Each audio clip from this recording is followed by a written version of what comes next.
کو بھی اس طرح بلایا جاتا ہے جیسے ڈونلڈ ٹرمپ کے مقابلے کے لیے جانا ہے۔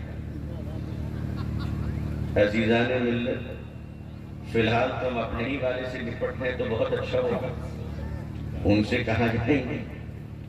خدا نے ہمیں ہی بڑے عطا فرمائے کئی نمونے۔ اس لیے اکھاڑا کے اسپیشلسٹ مسلمانوں جو یہاں پہ موجود ہیں، اور آپ کا یہ اسٹیج تو ماشاءاللہ علم و عرفان کے سارے ستارے اس وقت جگمگا رہے ہیں ماشاءاللہ۔ جہاں اتنے سارے علماء موجود ہوں تو وہاں ایک قاضی صاحب تو ہوں گے، شاملی کے میدان میں بھی ایک قاضی صاحب ہے، تو اکھاڑے کے میدان میں بھی ایک قاضی صاحب کا موقع بہت ضروری ہے۔ عزیزان محترم،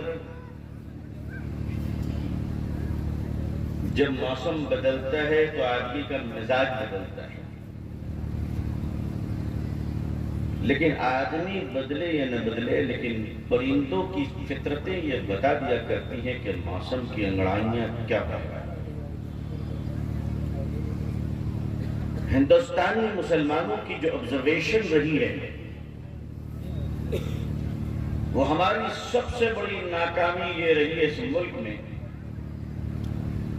کہ اس ملک میں رکشے والوں کے سامنے بھی ایک راہ اور منزل ہے کہ ہمیں کہاں سے کہاں جانا ہے۔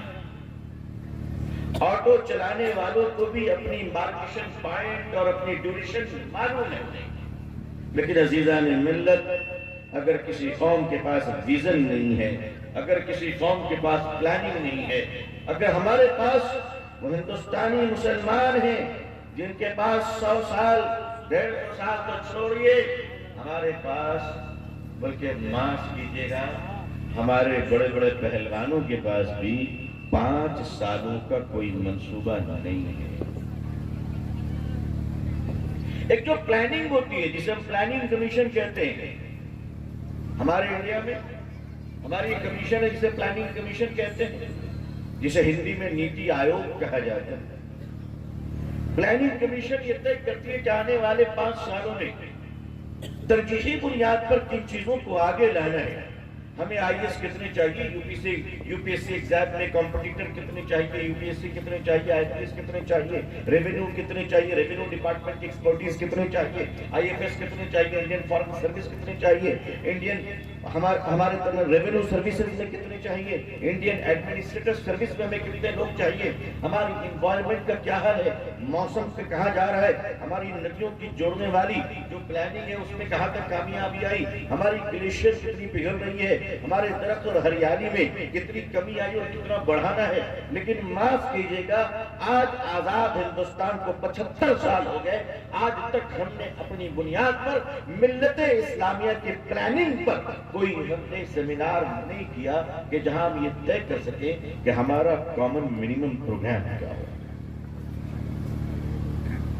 یہ جو دنیا اللہ نے بنائی ہے، اللہ مسبب الاسباب ہے، لیکن یہ دنیا بھی تو دارالاسباب ہے، اور یہ دارالاسباب کس نے بنایا اس دنیا کو؟ اللہ نے۔ تو یاد رکھیے گا کہ دنیا دارالاسباب کا مطلب یہ ہوا کہ اس دنیا میں مسلمانوں کے مسائل صرف دعاؤں سے نہیں بلکہ ہاتھ پاؤں ہلانے سے حل ہوں گے۔ صرف دعاؤں سے نہیں، ہم دعاؤں کے منکر نہیں ہیں، ہم دعاؤں کے قائل ہیں، ہم دعاؤں پر چلتے ہیں، ہم دعاؤں کو مانتے ہیں، مگر یاد رکھیے گا اگر کوئی دعاؤں کو مانتا رہے اور اللہ کی زمین پر حرکت نہ کرے تو ایسی قومیں نیست و نابود کر دیا جاتا ہے۔ دریا میں کشتی چل رہی ہے، ایک غیر مسلم، یعنی میں آپ کو صاف صاف کہوں، ایک ہندو بھائی ایک مسلمان بھائی۔ اچھا، بھارت میں ان دونوں سے بڑھ کر کوئی بھائی ہے؟ آپ بتائیے مجھے۔ ارے بھائی، بھارت میں ان سے بڑا کوئی بھائی نہیں ہے۔ یہ دونوں بھائی، ایک مسلمان بھائی ایک ہندو بھائی، کشتی میں جا رہے ہیں دریا میں، بیچ دریا میں جو پہنچے تو کشتی ڈاماڈول ہونے لگی. دریا کی طغیانی نے اپنا تیور دکھایا. پانی کی لہروں نے کشتیوں کو الٹ پھیر کرنے شروع کر دیے. اب قریب ہے کہ کشتی ڈوب جائے. بتاؤ جان کی پرواہ کس کو نہیں ہوتی اور جان جانے کا ڈر کس کو نہیں ہوتا ہے. مسلمان نے ہاتھ اٹھایا. بچپن میں امی نے جتنی دعا یاد کروائی تھی سب یاد آ گیا. مولانا صاحب کی جتنی چھڑیاں کھائی تھی وہ بھی یاد آ گیا. انہوں نے بھی خوب دعا کی کہ اے اللہ ہمیں معاف کر دے, اس کے بعد ہم کوئی گناہ نہیں کریں گے, اے اللہ ہماری جان بچا دے. دعا اس نے بھی کی. دعا ہمارے ہندو بھائی نے بھی پرارتھنا شروع کیا. انہوں نے بھی پڑھا جو کچھ ان کو یاد تھا, گایتری منتر وغیرہ, اور پڑھ کر بڑی پرارتھنائیں کی. پرارتھنا ہو گئی. سب جب ہو گیا, ان کی دعا ہو گئی, ان کی پرارتھنا ہو گئی, ستم یہ کہ کشتی ڈوب گئی. اب یہ دونوں پانی میں ڈوب رہے اٹھ رہے ہیں. دعائیں دونوں نے کی ہے. خدا کو دونوں نے پکارا ہے. میرے دوستو بتاؤ کہ ان دونوں میں بچے گا کون؟ اس نے دعائیں کی, اس نے پرارتھنا کی. خدا سب کی سن رہا ہے, مگر قانون فطرت یہ کہتی ہے کہ بچے گا وہ جسے تیرنا آتا ہو. جسے تیرنا آتا ہو. اس دنیا میں تہجد پڑھنے والا انسان بھی اگر تکبیروں پر عمل نہیں کرے گا تو تہجد کے ساتھ وہ غرق کر دیا گا.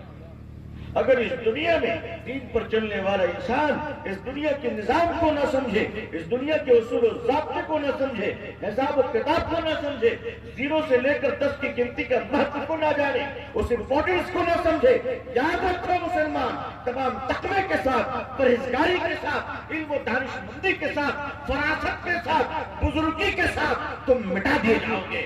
اس لیے کہ اللہ نے تمہیں دنیا بھیجا تھا, اور دنیا میں بھیج کر اللہ نے اپنے کائنات کے جو راز تھے وہ تمہارے ذریعے سے منکشف کروانا چاہ رہا تھا, اور تم نے وہ نہ کیا. تم نے ظلم کیا اللہ کے نظام و تقدیر. حضرت عیسیٰ علیہ السلام اللہ کے نبی ہیں. آسمان پر زندہ اٹھا لیے گئے, دوبارہ اتارے جائیں گے. حضور صلی اللہ علیہ وسلم کی امت کی حیثیت سے آپ کی نبوت برقرار رہے گی, مگر امت کی حیثیت سے آپ اتارے جائیں گے. مورخین لکھتے ہیں, محدثین حجت کرتے ہیں اس بات پر کہ دمشق کی جامع مسجد پر حضرت عیسیٰ علیہ السلام آسمان سے اتارے جائیں گے. اب بتائیے آسمان کہاں ہے اور دمشق کی جامع مسجد کی چھت کہاں ہے؟ زمین سے چھت کی اونچائی بہت ہوگی تو 100 فٹ ہوگی, اس سے زیادہ تو نہیں ہوتی. ایک فلور کی ایک چھت 100 فٹ ہوگی. لیکن آسمان کی بلندی کیا ہے؟ آسمان کا اندازہ تو بڑے بڑے بائنوکولر مائکروسکوپ سے دیکھنے والے سائنسدانوں کو بھی تک نہیں ہو پایا ہے کہ آسمان ہے کہاں.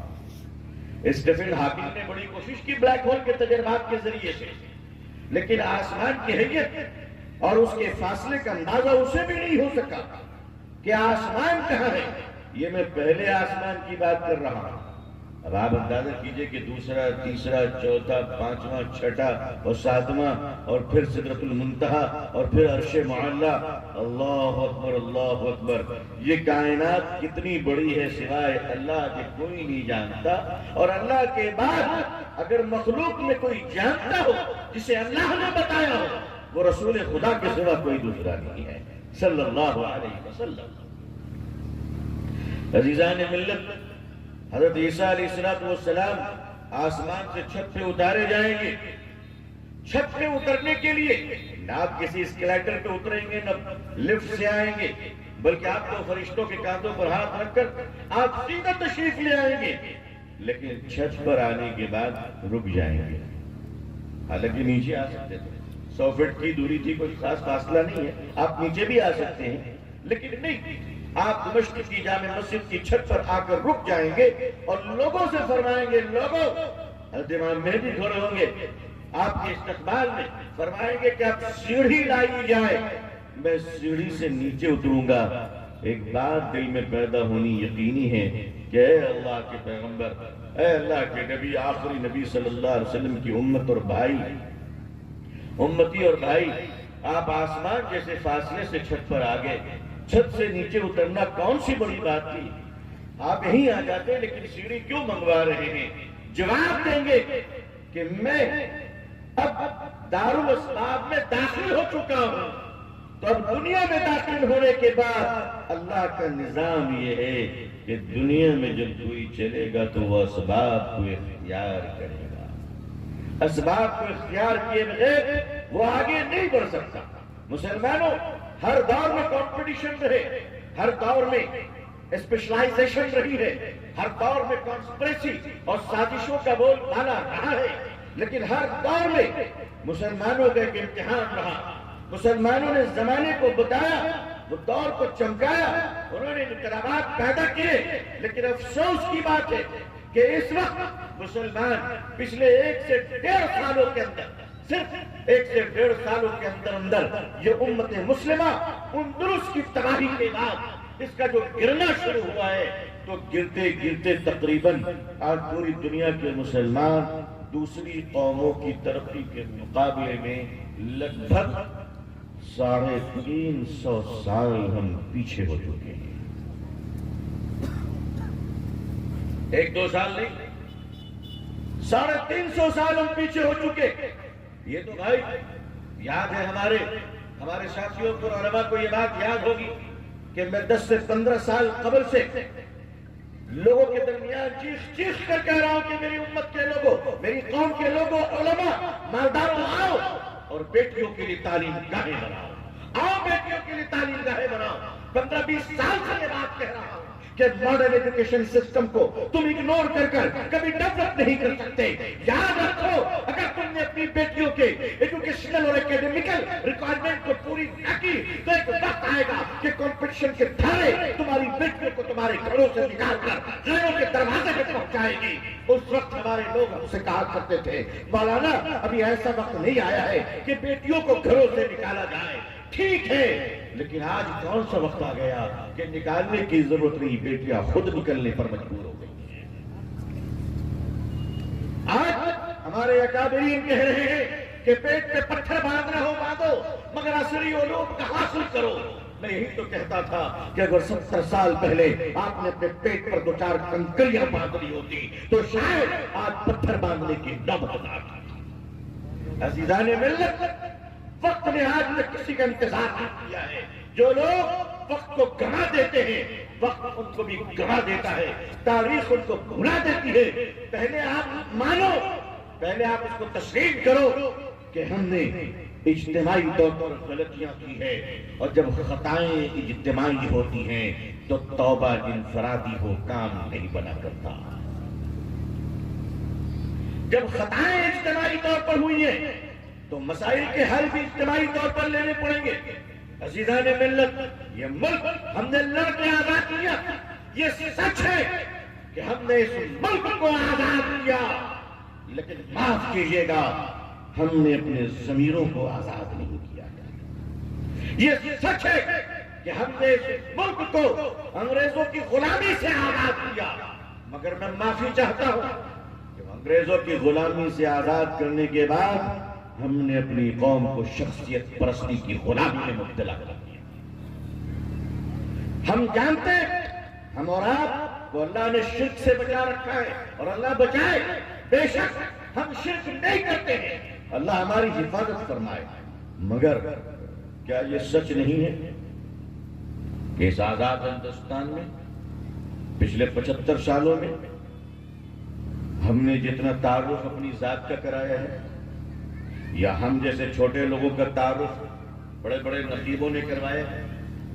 کیا یہ سچ نہیں ہے کہ ہم نے جتنا ایک مرید نے جتنا تعارف اپنے پیر کا کرایا، ایک ممبر نے جتنا تعارف اپنے ادارے کا کروایا، ایک شاگرد نے جتنا تعارف اپنے استاد کا کروایا، ہم نے جتنا اپنے ادارے کا تعارف کرایا، اپنے بینر کا تعارف کرایا، اپنے اسٹیج کا تعارف کرایا، اپنی شخصیت کا تعارف کرایا، اپنی جماعت کا تعارف کرایا، اپنے مسلک کا تعارف کرایا۔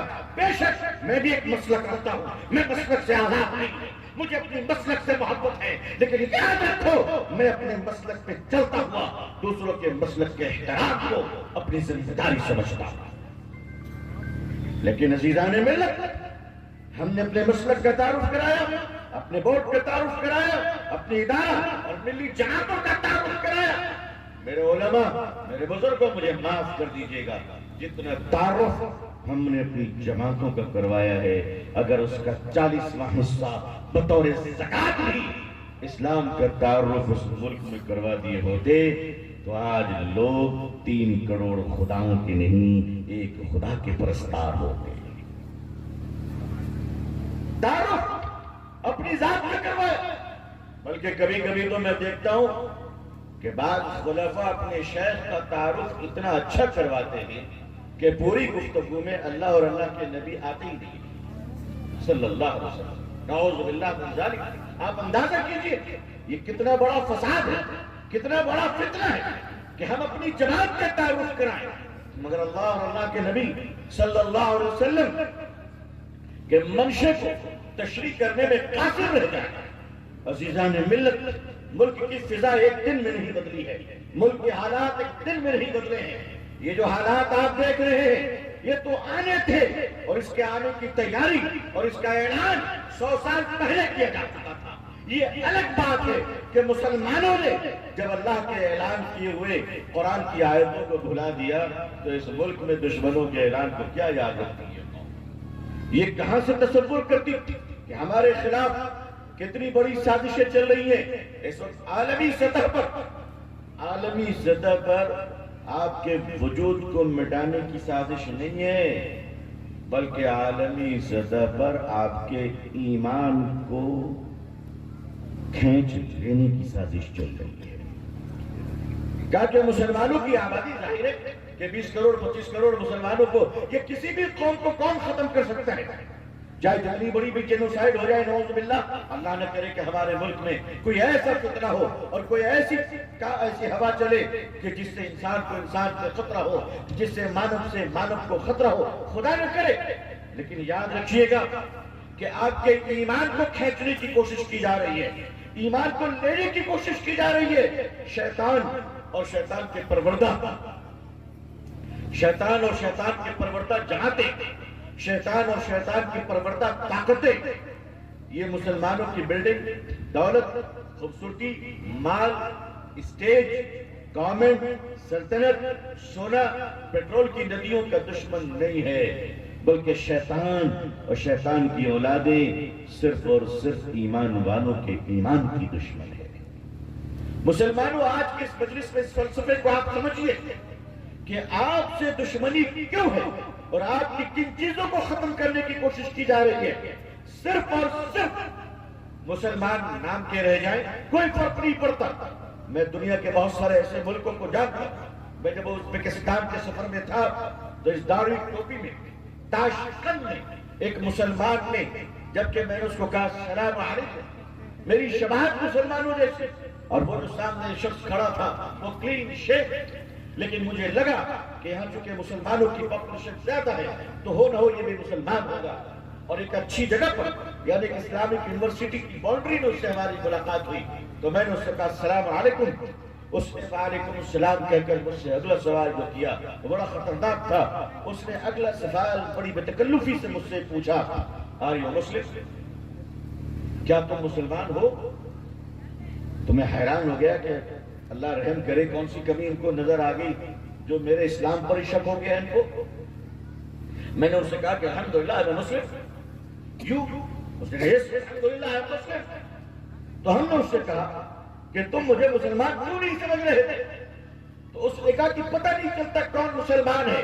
اس کی وجہ یہ ہے کہ سوویت یونین نے جو ان کنٹریز پر اپنے تسلط کو رکھا تھا، ازبکستان، تاجکستان، قزاقستان اور آذربائیجان، یہ جو 7-8 ممالک ہیں، ان ملکوں کو جب سوویت یونین نے اپنے قبضے میں لیا اور لینے کے بعد ان کے اسلام کے نشان کو مٹا دیا، ان کی مسجدیں فنا کر دی گئی، قرآن کریم کو دریا برد کر دیا گیا، علماء کو قتل کر دیے گئے، مسلح کے نام و نشان کو مٹا دیا گیا، نہ کوئی امام باقی رہا، نہ کوئی مؤذن باقی رہا۔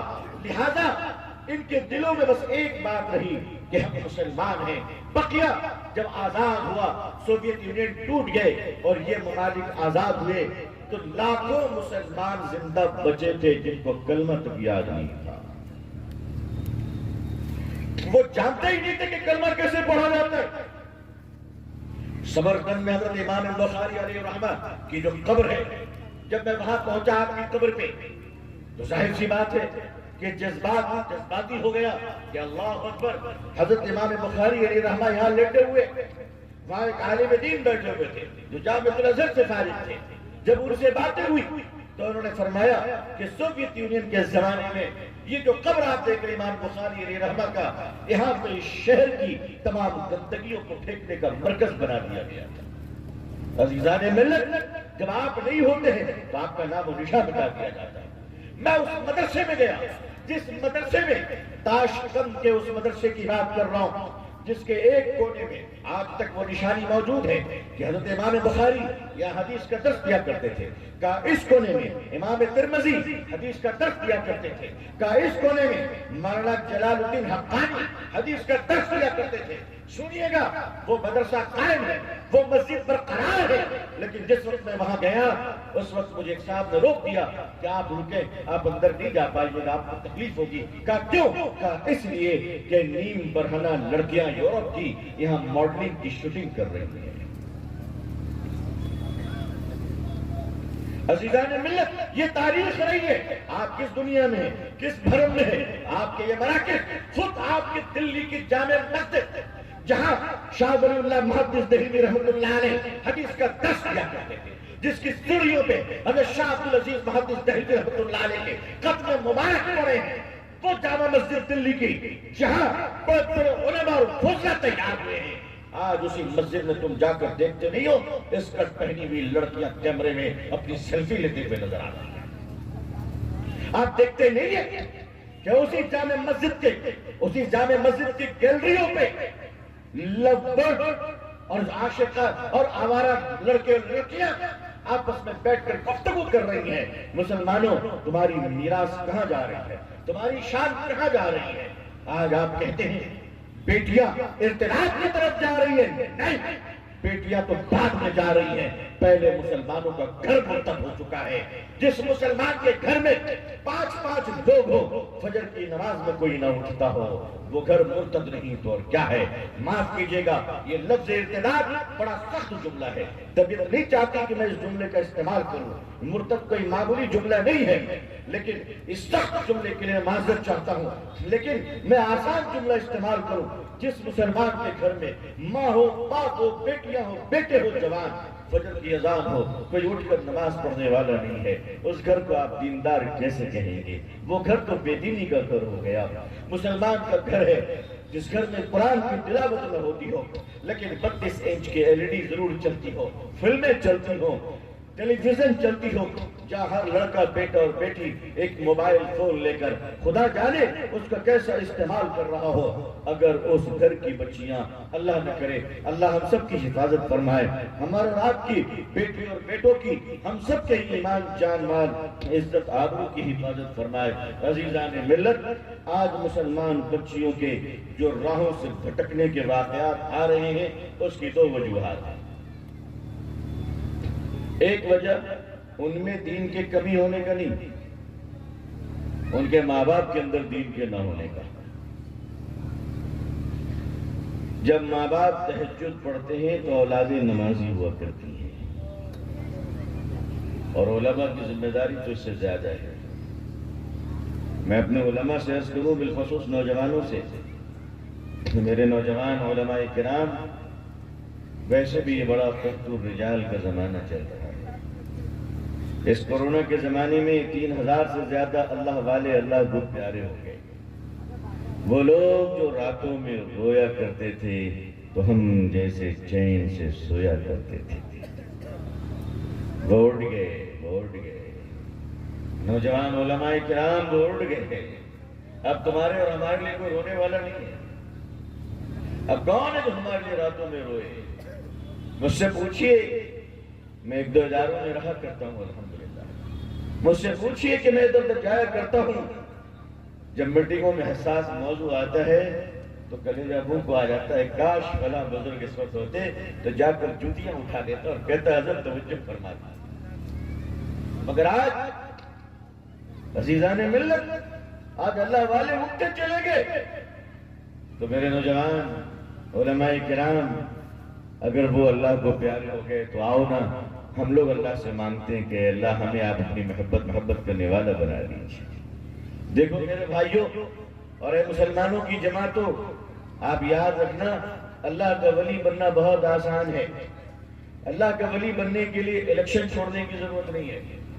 اللہ کا ولی بننے کے لیے پنچایت کا چناؤ لڑنا بھی منع نہیں ہے.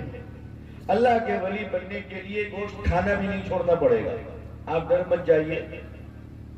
اللہ کے ولی بننے کے لیے نہ دنیا چھوڑنے کی ضرورت نہیں ہے، کاروبار چھوڑنے کی ضرورت نہیں، بیوی بچوں کو چھوڑنے کی ضرورت نہیں، راجنیت چناؤ کو چھوڑنے کی کوئی ضرورت نہیں ہے. اللہ کا ولی بننے کے لیے صرف گناہ کو چھوڑنے کی ضرورت ہے. کیا چھوڑنے کی ضرورت ہے؟ گناہ کو چھوڑنے کی ضرورت ہے. اگر سڑک پہ ایک رکشہ والا رکشہ چلاتا ہوا گناہوں سے توبہ کر لے گا تو وہ وقت کا قطب بن جائے گا، وقت کا ابدال بن جائے گا. عزیزان ملت، علماء کو تو اللہ نے بڑے موقع دیے ہیں. ہم میں سے کتنے علماء ایسے ہیں جن کی اللہ کتنے سال گزر گئے، ان کی تکبیر اولیٰ نہیں چھوٹی ہے. تقویٰ کی وجہ سے ہو نہ ہو، لیکن امامت کی ملازمت کی وجہ سے تو ضرور ہے. حالانکہ مجھے ہو سکتا ہے الحمدللہ زیادہ امکان کوئی ہو، لیکن میں امام حضرات کو بھی بڑی محبت کی نظر سے اس لیے دیکھتا ہوں کہ دیکھو یہ کتنے خوش نصیب ہیں. اللہ نے ان کو روزی روٹی بھی دی تو مصلی کے راستے سے دی کہ کم از کم اسی چکر میں ان کی نمازیں تو پوری ہو رہی ہے. ارے اگر تاج محل میں بھی نوکری کرو گے تو نوکر کہلاؤ گے، اگر لال قلعہ میں بھی نوکری کرو گے تو نوکر کہلاؤ گے، پردھان منتری کے یہاں بھی نوکری کرو گے تو نوکر کہلاؤ گے، اور پھٹی ہوئی لنگی پہن کر بھی مصلی پہ کھڑے ہو گے تو انشاءاللہ امام کہلاؤ گے. امام کہلاؤ گے. اللہ نے ایک مقام دیا ہے اماموں کو. ہاں یہ ٹھیک ہے، میں جانتا ہوں کہ آج کل امام بیچارے کمزور ہیں، اس لیے ان پڑھ صدر صاحب بھی ان کے ابا جان بن جاتے ہیں. حالانکہ آپ کا علاقہ بہت اچھا ہے ماشاءاللہ. اس علاقے کے جو صدر سیکرٹری ہیں، لوگوں نے مجھے بتایا کہ بس وہ اتنے اچھے ہیں کہ حضرت اسرائیل علیہ السلام نہیں ہے. اور آپ سمجھتے وہ نہیں ہے، میں یہ کہہ رہا ہوں کہ وہ نہیں ہے، آپ لوگ غلط نہ سمجھ جائیے. خیر آپ یہ اس اور اللہ کرے کہ اس علاقے کے مسجد کے صدر اور سیکرٹری ایسے ہو جائیں انشاءاللہ کہ یہ انشاءاللہ جو امام صاحب اگر چھٹی میں چلے جائیں تو صدر صاحب خود نماز پڑھانے کے قابل. میں ہونا چاہیے کہ نہیں ہونا چاہیے؟ اچھا بتاؤ، ٹرین میں دو ڈرائیور ہوتے ہیں تو ایک انجن چلانے والا ہوتا ہے، دوسرا کون کھینی لگانے والا ہوتا ہے. اور دوسرے کا کام کیا ہوتا ہے؟ دوسرے کا کام یہ ہوتا ہے کہ وہ بھی ٹرین چلانا جانتا ہے نا بھائی. فلائٹ میں ہوائی جہاز میں دو پائلٹ ہوتے ہیں، ایک سینئر ایک کو پائلٹ ہوتے ہیں. مطلب یہ ایک اڑائے گا ڈائریکشن پر، دوسرا اس سسٹم کو کنٹرول کرے گا. تو ہر مسجد کے امام صاحب اور کمیٹی کے تمام لوگ ایسے ہونے چاہیے. امام صاحب عالم ہوں گے، صدر صاحب انجینئر ہوں گے مگر نماز پڑھانا جانتے ہیں، سیکرٹری صاحب دکاندار ہوں گے مگر فجر کی نماز میں پوری سورہ یاسین پڑھنا جانتے ہوں گے، پوری سورہ یاسین. اچھا یہ بتائیے، کیا یہ سب سیکھنے کے لیے بڑے خاندان کا ہونا ضروری ہے؟ آپ بتائیے. سڑک پہ جھاڑو لگانے والا ڈھونگی اگر ایمان لے آئے اور قرآن کو یاد کر لے تو مجھے بتاؤ، رمضان کے مہینے میں تراویح پڑھانے کے لیے اگر وہ مصلی پہ کھڑا ہو جائے تو ہم میں سے کوئی ماں کا لال ہے جو اس کو پیچھے کھینچ لے گا؟ کوئی کھینچ سکتا ہے؟ یہ اسلام ہے. اسلام میں ذات پات برادری نہیں ہے، اسلام میں اونچ نیچ نہیں ہے. ہاں مسلمانوں میں یہ سب ہے، میں مانتا ہوں، لیکن اسلام میں نہیں ہے. اسلام یہ کہتا ہے کہ اگر تم اس قابل ہو تو کوئی بھی مسلمان آگے بڑھ کے نماز پڑھا سکتا ہے. اور ہر مسلمان کو عالم ہونا ضروری نہیں ہے، مگر ہر مسلمان کو اتنا اسلام جاننا چاہیے کہ ابا کا انتقال ہو جائے تو بیٹا جنازے کی نماز پڑھانے کے قابل ہے نا. اچھا بتائیے، ابا کے مرنے کے بعد جائیداد کا حصے دار امام صاحب ہوں گے یا بیٹا ہوگا؟ کون ہوگا بیٹا؟ آپ کیا امام صاحب ہوتے ہیں کیا؟ اچھا آپ لوگ کیا کوئی انتقال کرتا ہے تو اس کے کھیت میں آدھا حصہ امام صاحب کو دیتے ہیں آپ لوگ یا بیٹے کو دیتے ہیں؟ امام صاحب کو ملتا ہے؟ اچھا نہیں ملتا ہے۔ جب باپ کی جائیداد میں بیٹے کا حصہ ہے تو اپنے بیٹے کو اس قابل کیوں نہیں بنا دیتے کہ تڑپ کر وہ تمہارے جنازے کی نماز پڑھائے اور کہے کہ اے اللہ میرا باپ دنیا سے جا رہا ہے، آپ اس کے ساتھ اچھا سلوک کیجئے گا، اس نے میرے ساتھ بڑا اچھا سلوک کیا تھا۔ اپنی اولاد کو اس قابل کیوں نہیں بناتا کہ آپ کی اولاد جنازے کی نماز پڑھائے؟ مسلمانوں، ہر مسلمان اپنی بیٹی کو اتنا دین سکھا دے کہ مسلمان عورت کے جنازے کو غسل ہر مسلمان گھر کی عورت خود دے سکے انشاءاللہ، ہر بیٹی غسل دے سکے، ہر مسلمان نوجوان مرحومین کے جنازے کی نماز پڑھا سکے، ہر کمیٹی کا ممبر امام صاحب کی غیر موجودگی میں نماز پڑھا سکے اور مؤذن صاحب کی غیر موجودگی میں اذان دینے کے قابل ہو۔ صرف اتنا کافی نہیں کہ میں کمیٹی کا آدمی ہوں، تب تال میل دونوں میں چلے گی۔ علماء کرام سے درخواست کروں گا کہ اس وقت جو ہے اہل اللہ اٹھتے چلے گئے ہیں، آپ اپنے آپ کو تیار کیجئے اور اللہ تعالی ہم لوگوں کو یہ توفیق عطا فرمائے کہ رات کی گھر کی تاریکیوں میں اٹھ کر ہم سجدے میں رونے والے بن جائیں انشاءاللہ، ہم اللہ کو منانے والے بن جائیں انشاءاللہ، ہم اللہ سے ماننے والے بن جائیں انشاءاللہ۔ تو اس وقت جو مسلمان لڑکیوں کے حالات ہو رہے ہیں وہ دو وجوہات ہیں۔ ایک وجہ تو یہ ہے کہ مسلمانوں کے گھروں میں آج دین نہیں ہے۔ میں آپ دوبارہ سن لیں، میں نے یہ نہیں کہا کہ بچیوں کی زندگی میں دین نہیں ہے، میں بار بار یہ کہہ رہا ہوں مسلمان کے گھر میں دین نہیں ہے، ماں باپ کی زندگیوں میں دین نہیں ہے۔ آپ سمجھتے ہیں برقع پہنا دیا تو اسلام محفوظ ہو گیا؟ ارے بھائی آج کل تو وہ برقعے آ گئے مارکیٹ میں کہ برقعے کو بھی برقعے کی ضرورت ہے کہ نہیں ہے؟ اچھا لوگ کہتے ہیں حجاب پر پابندی لگاؤ، میں کہتا ہوں مئی جون کے دھوپ میں چلچلاتی ہوئی جو ہماری اسکول کی بچیاں منہ ڈھک کر جاتی ہیں اس کے لیے کیا کرو گے؟ بھائی وہ بھی تو حجاب کر رہی ہیں کہ نہیں کر رہی؟ جب دھوپ تیز ہوتی ہے تو ہر دھرم کی مہیلائیں حجاب کرتی ہیں۔ زبان الگ ہے، آج کل تو کپڑے چھوٹے ملتے ہیں تو نیچے سے دستانے لمبے پہن لیے جاتے ہیں تاکہ گوری کلائیاں کالی نہ ہو جائے۔ بھئی یہی تو ہے نا، گوری کلائیاں کالی نہ پڑ جائیں اور چہرے کو ڈھک لیتے اس طرح کہ مسلمانوں کی بیٹیوں کی طرح ہم بھی خوبصورت کہلائیں۔ اللہ کرے، اللہ کرے۔ بعض لوگ کہتے ہیں بھارت کی بیٹیوں کو حجاب پہناتے ہو، بڑی گھٹن ہوتی ہے، دیکھنے کے بعد بڑا برا لگتا ہے۔ کیوں بھائی؟ اگر مسلمانوں کی بیٹیوں کو برقع میں دیکھ کر آپ کو گھٹن لگتی ہے تو آپ ایک کام کیجئے گا، ہمارے دیش میں کچھ سادھو سنت بھی ہیں جو پورے ننگے گھومتے ہیں تو ان کو دیکھ لیا کیجئے، کچھ آتما کو شانتی مل جائے گا۔ بھائی ہماری والی تو پوری ڈھکی رہتی ہے، ان کے والے تو پورے کھلے رہتے ہیں۔ ہمارا بھارت مہان ہے، ہر آئٹم موجود ہے، ہمارا دیش بہت مہان ہے، جس کو جس طرح جینا ہو جی سکتا ہے۔ اگر وہ سراپا حیا کا مجسمہ دیکھنا چاہتے ہو تو برقع پوش عورتوں کو دیکھ لیں، اور اگر پورے مانو کو اسی طرح دیکھیں جس طرح وہ جنم گرہن کرتا ہے تو اس طرح بھی ہمارے لوگ ہیں، مہا پروش ہیں، آپ ان کا درشن کر سکتے ہیں، مفت میں کر سکتے ہیں، آپ کی آتما کو شانتی مل سکتی ہے، خدا آپ کو خوش رکھے۔ مگر آپ کسی کے اوپر انگلی اٹھا کر کسی سماج کو گرا نہیں سکتے۔ تو مسلمانوں پہلے آپ اپنے گھر کو مسلمان بناؤ، تب آپ کے بیٹے اور بیٹی مسلمان رہیں گے۔ پہلے کس کو مسلمان بنانا ہے؟ ذرا یہ مجمع کہ کس کو مسلمان بنانا ہے؟ پہلے اپنے گھر کو مسلمان بنانا ہے۔ اچھا گھر مسلمان کیسے بنے گا؟ ایک بڑا سوال ہے، گھر مسلمان کس طرح بنایا جائے گا؟ گھر کو مسلمان بنانے کے نسخے کیا ہیں؟ گھر کو مسلمان بنانا، دیکھیے ایک بات ذہن میں رکھیے، الحمدللہ ہم لوگ مسلمان ہیں، کہیے الحمدللہ۔ اچھا مسلمان ہر آدمی کہہ سکتا ہے اپنے آپ کو مسلمان، اس لیے کہ جو سچ بولتا ہے وہ مسلمان، جو جھوٹ بولتا ہے وہ ادھر ادھر ہو گیا۔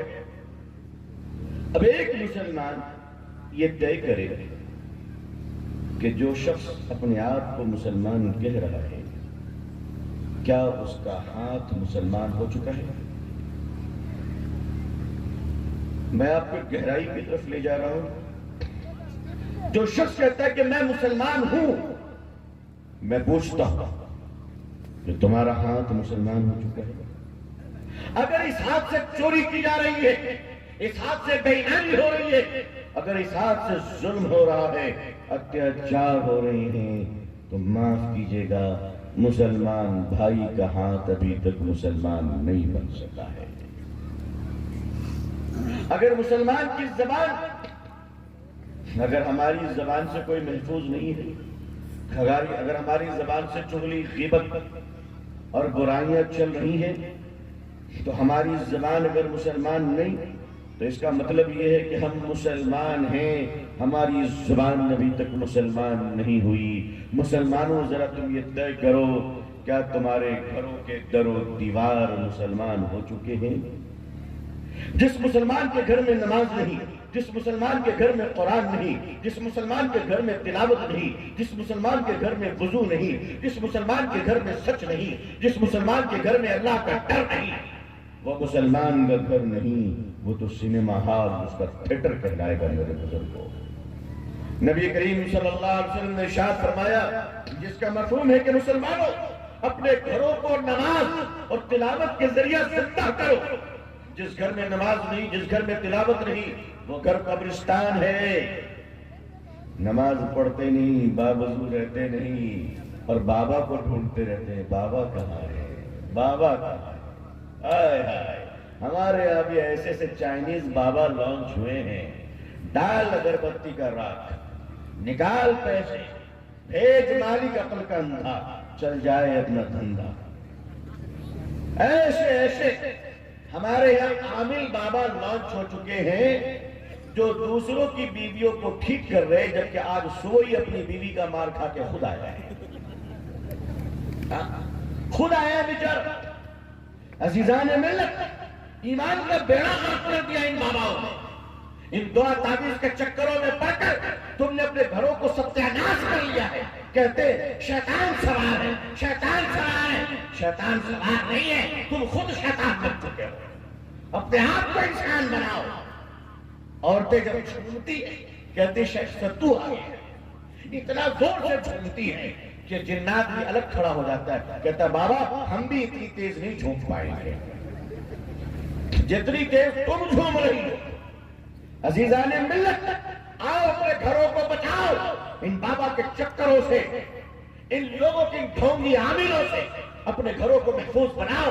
جو اللہ والے ہیں، جو متقی ہیں، یقیناً ان کی دعاؤں میں بھی اثر ہے، یقیناً ان کی پھوک میں بھی اثر ہے۔ لیکن یہ بازاروں پن، اخباروں میں اشتہار آ رہا ہے، 1 منٹ میں شدھی کرا، 1 منٹ میں قبضہ کر لیں گے۔ ارے اگر قبضہ کرنا اتنا آسان ہو تو تم خود نہ امبانی کو قبضہ کر لو۔ امبانی قبضہ ہوتا نہیں، رحمانی کے چکر میں پڑا ہوا ہے۔ یہ رحمانی اس کے کنٹرول میں آنے والا ہے۔ تم سے امبانی اڈانی نہیں سنبھلتا ہے، تم رحمانی کو سنبھالنا چاہتا ہو۔ عزیزان ملت، اپنے گھروں کو مسلمان بنائیے۔ اپنے گھروں کو کس طرح مسلمان بنایا جائے گا؟ معاشرے کو مسلمان بنائیے۔ یاد رکھیے گا، حکومت کے بدلنے سے حالات نہیں بدلتے ہیں، اعمال کے بدلنے سے حالات بدلا کرتے ہیں۔ آپ بدلنے کا خود کو فکر کر لیجئے انشاءاللہ۔ آج کی مجلس میں آپ یہ طے کیجئے کہ ہم لوگ اپنے گھروں کو مسلمان بنائیں گے، کہیے انشاءاللہ۔ کس کو مسلمان بنائیں گے؟ گھر کو مسلمان بنائیں گے انشاءاللہ۔ کیسے بنائیں گے؟ میں اس کی تعویذ بتا دوں آپ لوگوں کو۔ میں فیصلی لوں گا، میں تعویذ بتاؤں گا۔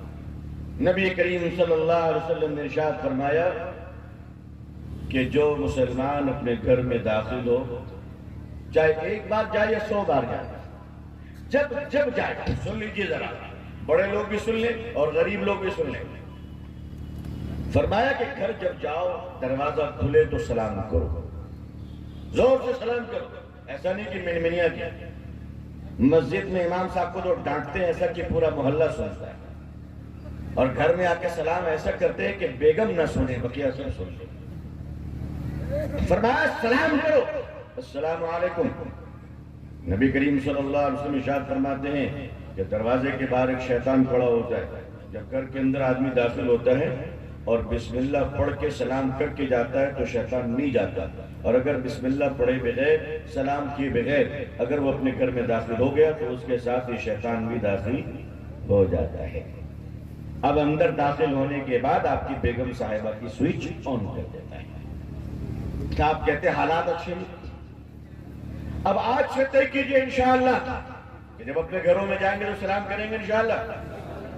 آج سے کریں گے، کل سے کریں گے؟ آج سے انشاءاللہ؟ ٹھیک ہے۔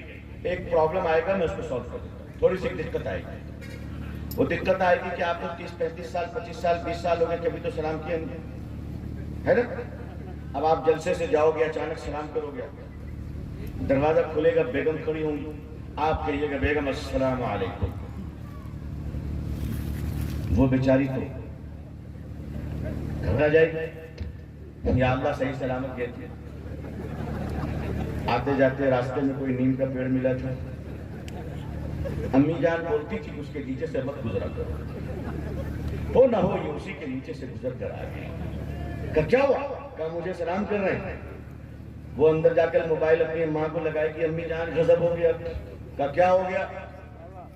کہا پلٹو کے ابا للٹو صاحب مجھے سلام کر رہے ہیں۔ کہا ہے تمہارے باپ کو ہمت نہیں ہوئی آج تک مجھے سلام کرنے کی، اس کو کیسے ہمت ہو گئی تم کو سلام کرنے کی؟ ضرور کوئی حادثہ ہوا ہے، چلو ہمارے خاندانی مولوی صاحب کو فون کرتا ہوں۔ عزیزان ملت، تو آپ ان کو بتائیے بیگم نہ مجھے جن پکڑا ہے نہ پری پکڑی ہے، کسی نے پکڑا نہیں ہے، میں بالکل صحیح سلامت آیا ہوں۔ میں آج تک جانتا نہیں تھا کہ گھر کے اندر امن قائم کرنے کے لیے سلامتی کی ضرورت ہوتی ہے۔ حضور صلی اللہ علیہ وسلم کی سنت کو آج سے زندہ کروں گا، جو سلام نہ کرے اس کو اندر داخل ہونے کی اجازت مت دو، باہر نکال۔ میں نے اپنے گھر سے ایک آدمی کو باہر نکالا، آگے بات کرتے کرتے میں نے باہر نکالا، جائیے دوبارہ سلام کر کے آئیے۔ حضور کی سنت سے زیادہ آپ میرے دوست اہم نہیں ہیں صلی اللہ علیہ وسلم۔ ہم ایسی دوستی کو ٹھوکروں پہ رکھتے ہیں جو سنت کی قیمت پر آیا کرتی ہے۔ ہم نے کہا باہر نکلیے، حالانکہ وہ بھی بڑے اچھے تم تراک آدمی تھے، قابلیت کا ان کو بھی احساس تھا، لیکن وہ بس بات کرتے ہوئے اندر آ گئے۔ ہم نے کہا باہر جائیے، سلام کیجئے، بسم اللہ پڑھیے، داہنا پاؤں اندر رکھیے، یہ مسلمان کا گھر ہے الحمدللہ۔ تو اپنے گھر کو مسلمان بنائیے انشاءاللہ۔ جب آپ کے گھر کے اندر آپ سلام کر کر داخل ہوں گے تو آپ کی بیویاں آٹا بسم اللہ پڑھ کر گوندا کریں گی انشاءاللہ، اور جب بسم اللہ کہہ کر روٹیاں پکائیں گی تو آوارہ شوہر بھی دیندار بن جائے گا انشاءاللہ۔ یہ گھر کا نسخہ، ایک کام آپ کو کرنا ہے رات میں سونے سے پہلے، یہ آپ پورا مجمع اور ہماری بہنیں بھی ٹھیک سے سن لیں، سونے سے پہلے یہ طے کر لیجئے کہ آخری کام ہمارا کیا ہوگا، اس لیے کہ نیند موت کی چھوٹی بہن ہے۔ نیند آنے کا مطلب یہ ہوا کہ اگر صبح جگ گئے تو اللہ کا فضل، اور نہیں جگے تو موت اللہ کی طرف سے آ گئی۔ تو گویا کہ سونے کی نیت کرنے کا مطلب یہ ہے کہ موت کی نیت کر رہے ہیں، ہم مرنے کی نیت کر رہے ہیں کہ موت بھی آ سکتی ہے۔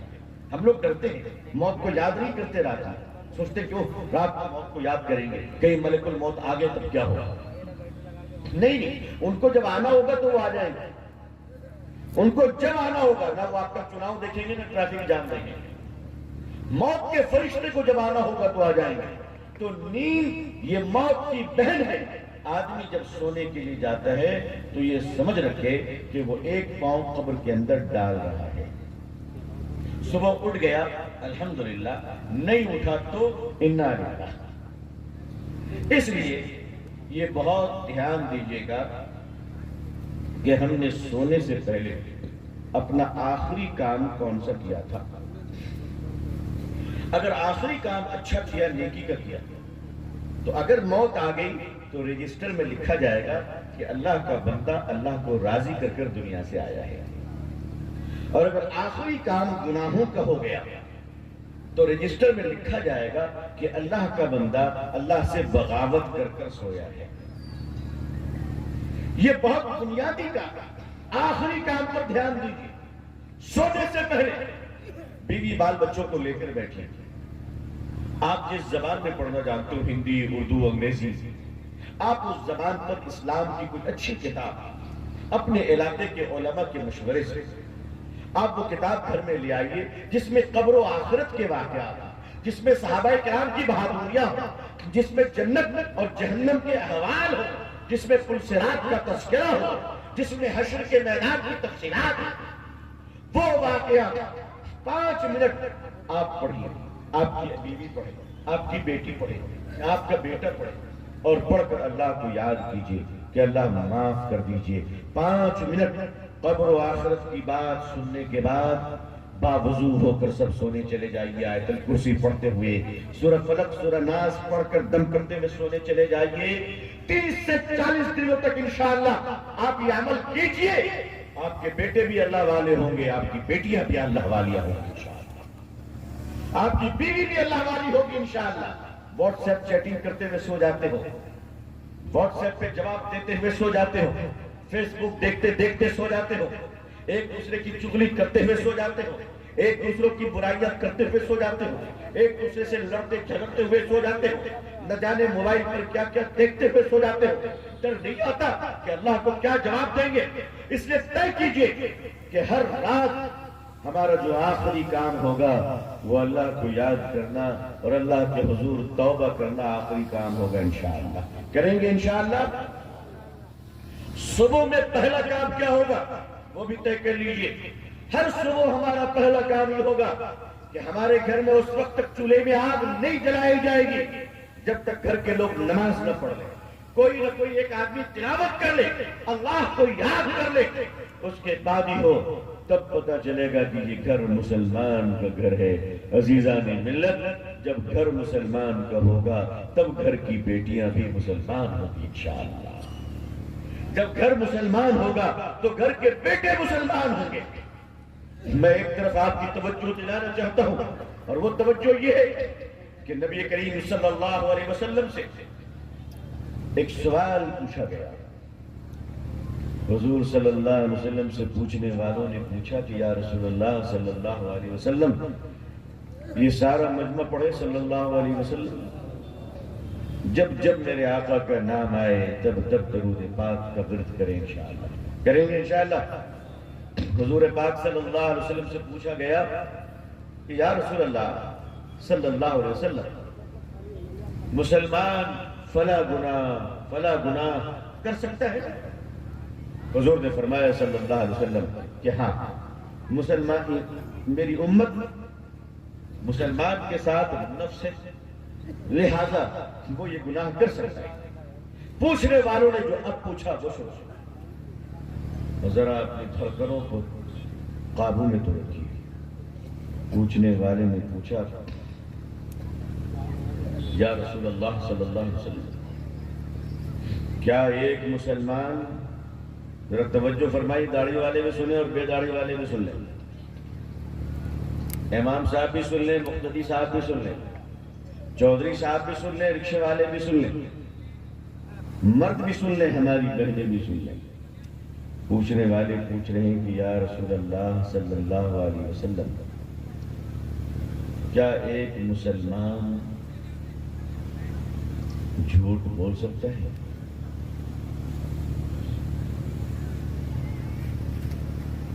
اس کو سن کر آپ طے کر لیجئے اس ملک میں ہمارے ساتھ جو سلوک ہو رہا ہے اس کے ہم مستحق ہو چکے ہیں کہ نہیں ہو چکے.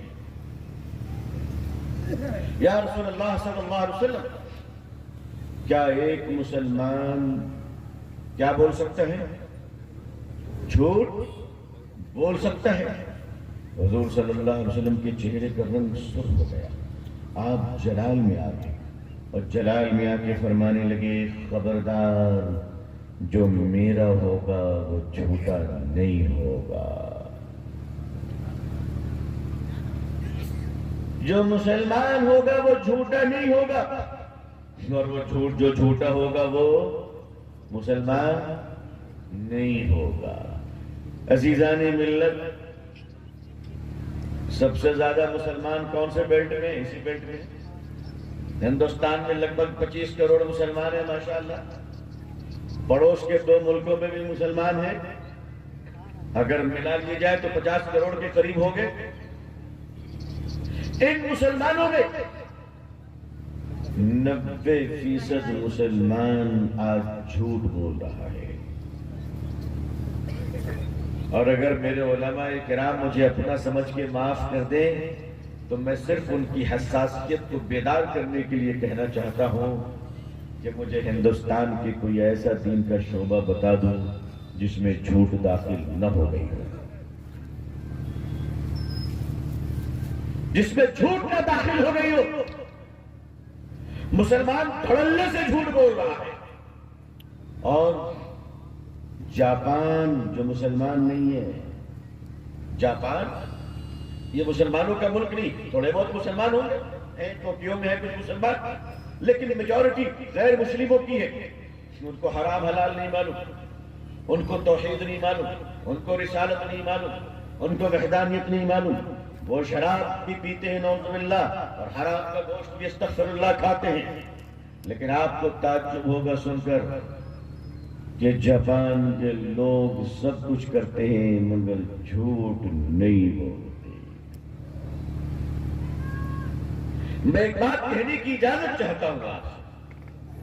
جاپان کے لوگ شراب خانے میں بیٹھ کر شراب پیتے ہوئے بھی سچ بولتے ہیں. ہم لوگ مسجدوں میں وضو بنا کر بھی جھوٹ بولتے ہیں. یہ امریکہ اور یورپ اور یہ جاپان، اس کی ترقی کا راز کیا ہے؟ اس کی ترقی کا راز یہ ہے کہ یہ جھوٹ نہیں بولتا. اگر آپ کا پرس بازار میں گر جائے آپ کو جب بھی ملے گا پورا ملے گا. ہندوستان کی آزادی سے پہلے انگریزوں کا زمانہ تھا. یہ غالباً 1892 یا 93 کا واقعہ ہے، یعنی آزادی سے 50 سال قبل.